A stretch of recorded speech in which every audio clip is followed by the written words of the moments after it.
नमस्कार. आपल्या महाराष्ट्रातील लाडके सरपंच, तरुण सरपंच मंगेश साबळे शेतकऱ्यांसाठी उपोषण करत आहेत. गेली 5 दिवस झाले ते उपोषण करत आहेत. त्यांच्या नाकातून सुद्धा रक्त यायला लागलेलं आहे. परंतु अजूनही सरकारला या पूरग्रस्त शेतकऱ्यांसाठी, दुष्काळग्रस्त शेतकऱ्यांसाठी अजूनही मदत जाहीर केलेली नाही. मराठवाड्यामध्ये शेतकऱ्यांचं खूप मोठं नुकसान झालेलं आहे.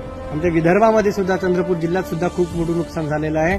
आम्ही प्रत्येक ठिकाणी शेतकरी मरून, आमच्याकडे जंगलाचे प्रमाण खूप जास्त असल्यामुळे आम्हाला शेती करणं दुरापास्त झालेलं आहे. शेतामध्ये गेलं तर वाघाची भीती असते, रात्री गेलं तर साप चावण्याची भीती असते, डुकरं सुद्धा नासधूस करतात. कृषी केंद्रात गेलं तर खताचे भाव वाढलेले, औषधांचे भाव वाढलेले आहेत. माल विकायला गेलं तर सोयाबीनचे भाव कमी आहेत, कापसाचे भाव कमी आहेत. म्हणजे जिकडे तिकडे आमची लुटमार होत असतानाही सरकारला अजूनही जाग आलेली नाही.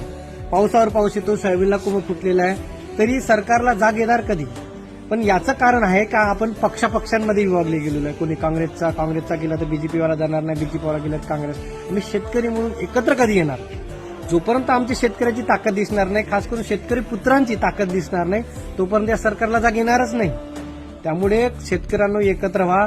सरपंच मंगेश साबळे यांच्या आंदोलनाला खूप मोठा पाठिंबा द्या आणि सरकारला आपली लायकी दाखवून द्या, आपली क्षमता दाखवून द्या आणि सरकारला त्यांची लायकी दाखवून द्या का तुम्ही भिकारडे, आम्हा शेतकऱ्यांसाठी तुम्ही अजूनही मदत जाहीर करत नाही. इतके नालायक सरकार आज सध्या बसलेलं आहे. त्या नालायक सरकारला आपला आवाज त्यांच्यापर्यंत पोहोचवा.